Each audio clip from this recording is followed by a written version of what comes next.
बे दानि हारिनि अलखदनि समावहाय आंनिब्ला राजखान्थिगिरिफ्रा हारिखौ अननायनि थाखायहाय राजखान्थिनिफ्राय ओंखारबोनाया मोजां। मानोना जोंनि बर' हारिया इसेबां माहाजोन, रावबो हारसिं राजाबो जानो हाखाया आरो हारसिङै जेखौबो बेखौनो बुंनानै मोजां मोनो।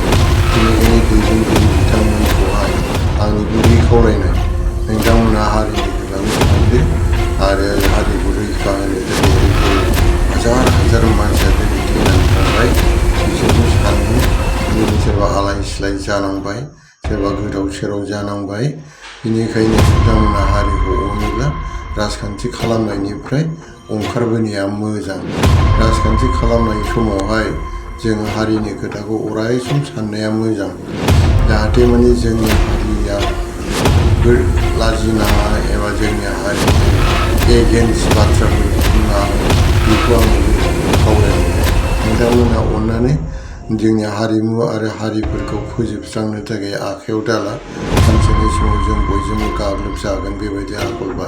गुबुन हारिया मिनिगासिनो दङ, जोंनि सायावहाय। जोङो एसे नोजोर होनाया मोजांसै। जोंनि बे हारिमुफोरखौ जोङो खोमानो हाया। गोदो गोदायनिफ्राय बर'फ्रा इन्दि लुनाय, सि दानाय हाबाफ्रा, बाथौ खुलुमनाय बेफोरबायदि हुदा दंखायोमोन गोदोनिफ्रायनो जोंनि नुनायावहाय। दा बेनिखायनो आङो खावलायो, नोंथांमोनहा हारिनि सार्थखौ नायनानै राजखान्थिनिफ्राय ओंखारबोनायाबो मोजांसै, जाहाथे सरकारा मिबथिनाय बायदि गोजौआव सेन्ट्रेला जोंहा राजखान्थिजों जेबो लोब्बा गैया, रां रुफाजों जेबो लोब्बा गैया, हारिया देरसिन होननानै साननो मोजां। मानोना मोजाङै थाबायोब्ला भट बिनोबो इसिबां गिनांगौ गैया आं सानो। नोंथांमोना बेनिखायनो आंनि खावलायनाया बेनो, नोंथांमोना राजखान्थिनिफ्राय ओंखारबोनाया साबसिन जासिगौ आरोखि। जिहेतुके बर'नि थैजों दिनैहाय दाजाबाय राजखान्थि लिडारफोर।